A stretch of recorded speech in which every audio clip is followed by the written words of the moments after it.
Hello everyone, welcome back my YouTube channel. आज हम लोग स्टार्ट करने वाले हैं क्लास 12th की बायोलॉजी, जिसमें पढ़ने वाले हैं पहला चैप्टर जीवों में जनन।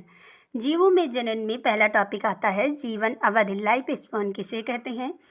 जीवन अवधि की बात करें, जीव के जन्म से उसकी प्राकृतिक मृत्यु के बीच का काल उसकी जीवन अवधि कहलाती है। तो हम क्या लिख सकते हैं, जीव के जन्म से उसकी प्राकृतिक मृत्यु के मध्य का काल या मध्य का समय उसकी जीवन अवधि कहलाती है।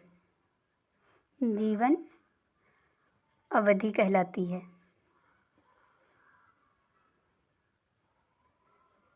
जीवन अवधि कहलाती है।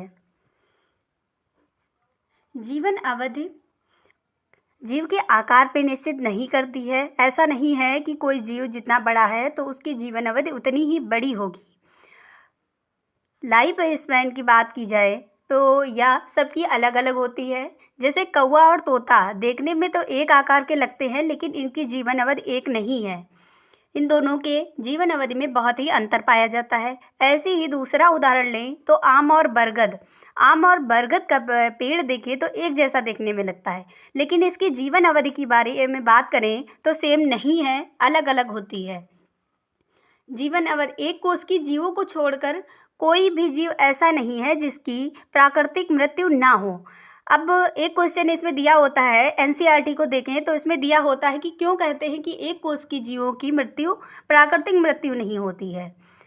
एक कोष की जीव जो हैं अपना विभाजन करते रहते हैं, बहुखंडन, द्विखंडन, इसके द्वारा वो अपने जीव को तो अपने संतति या फिर कह सकते हैं अपने संतानों में भेज देते हैं।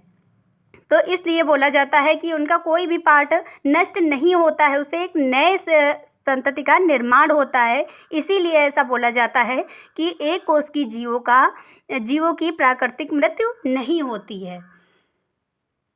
अब आगे बात करें तो जीवित जीवों में कुछ ऐसी प्रक्रियाएं अवश्य हैं जिनकी निरंतरता सुनिश्चित होती है। तो ये कौन सी प्रक्रियाएं हैं जिनके द्वारा निरंतरता सुनिश्चित होती है? तो हम किसकी बात कर रहे हैं? जनन की बात कर रहे हैं। अब आगे देखते हैं कि कुछ दिए हैं नाम, उनकी जीवन अवधि देखते हैं। जैसे हाथी की कितनी हो सकती है? 60 से 75 वर्ष। 75 वर्ष। आगे है गुलाब की कितनी हो सकती है? 10 वर्ष। फिर देखते हैं कुत्ता की, तो कुत्ता की बात करें तो इसकी जीवन अवधि कितनी हो सकती है? 25 वर्ष। आगे दिया है तितली की, तो 1 से 2 हफ्ता। कौवा की जीवन अवधि के बारे में बात करें तो इसकी 15 वर्ष होती है। केला की जीवन अवधि 25 वर्ष हो सकती है। गाय की भी 25 वर्ष होती है। उसके बाद बात करें तोता की, तो इसकी 140 वर्ष होती है। जबकि कौवा और तोता देखने में एक जैसे लगते हैं, लेकिन इनकी जीवन अवधि में कितना ज़्यादा अंतर है। कौवा की 15 वर्ष होती है, जबकि तोता की 140 वर्ष हो सकती है। अब आगे बात करें मगरमच्छ की, तो मगरमच्छ की कितनी हो सकती है? 60 वर्ष। घोड़ा की कितनी हो सकती है? 50 वर्ष। फल मक्खी की बात करें तो इसकी कितनी हो सकती है? 1 महीना।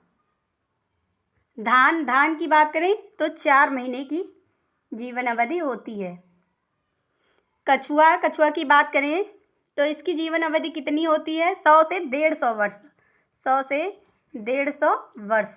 बरगद की बात करें तो इसकी जीवन अवधि कितनी होती है? 200 वर्ष होती है।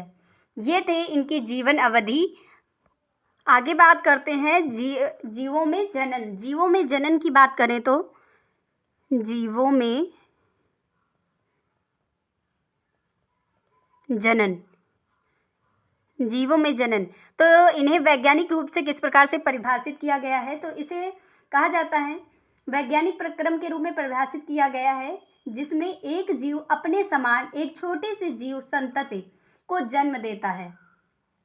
संतति में वृद्धि होती है, परिपक्वता आती है तथा इसके बाद वह नई संतति को जन्म दे सकता है। तो ये किस प्रकार से परिभाषित किया गया है कि एक जीव अपने समान एक छोटे से जीव को जन्म देता है और उस जीव में वृद्धि होती है, परिपक्वता आती है और उसके बाद वह दूसरे जीव को जन्म दे सकता है।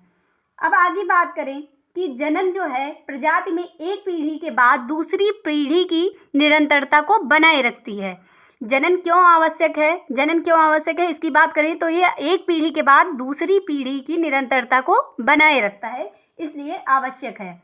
आगे हम बात करते हैं जीव किस प्रकार से जनन करता है या किस पे निर्भर करता है। तो इसकी बात करें तो जीव किस प्रकार से जनन करेगा या उसके वास पे और उसके आंतरिक शरीर क्रिया विज्ञान पर तथा अन्य कई कारक इसमें सम्मिलित होते हैं जो यह निर्धारित करते हैं कि कोई जीव किस प्रकार से जनन करेगा। जब संतति की उत्पत्ति एक एकल जनक द्वारा होती है तो युग्मक गैमीट के निर्माण की भागीदारी के साथ अथवा इसकी अनुपस्थित में होता है तो इसे अलैंगिक जनन कहते हैं। और जब दो जनक विपरीत लिंग वाले जनन क्रिया में भाग लेते हैं तो नर और मादा युग्मक गैमीट का निर्माण होता है, जिनके निर्माण से युग्मनज का निर्माण होता है तथा एक संतति का निर्माण होता है, तो इसे लैंगिक जनन कहते हैं। तो यह किस पर निर्भर करता है, आगे हम इसको लिख लेते हैं। यह किस पर निर्भर करता है? जनन।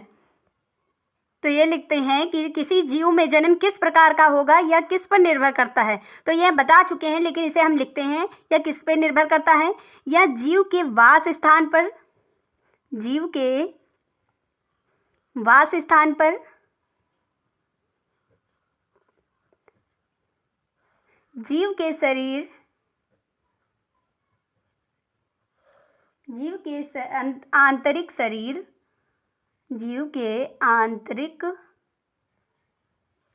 शरीर, क्रिया विज्ञान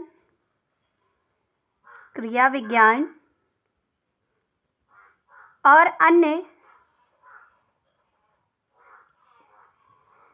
अन्य कई कारकों पर निर्भर करता है।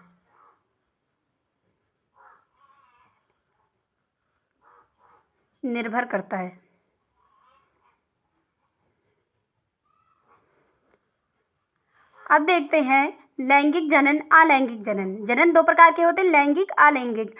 अलैंगिक पहले देखते हैं अलैंगिक जनन को।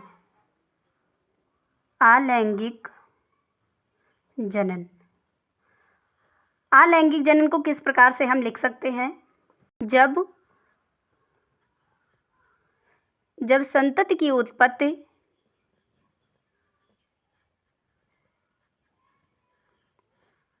एकल जनक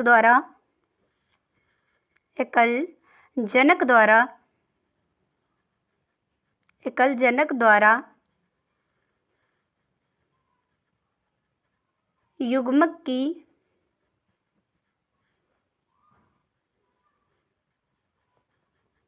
भागीदारी के साथ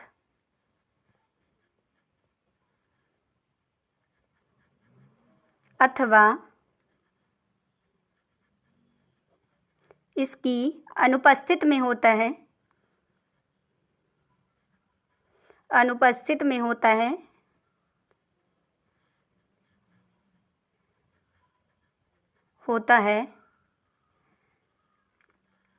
तो इसे अलैंगिक जनन कहते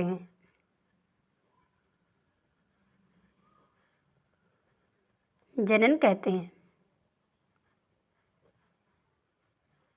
आगे बात करें लैंगिक जनन की, तो इसे किस प्रकार से लिख सकते हैं? जब संतति की उत्पत्ति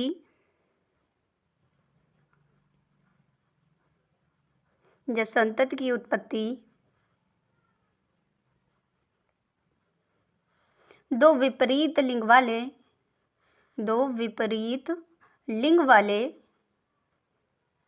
वाले जनकों द्वारा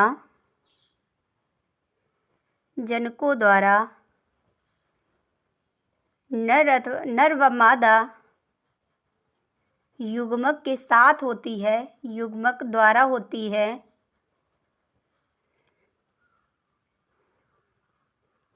है तो इसे लैंगिक जनन कहते हैं। लैंगिक जनन कहते हैं।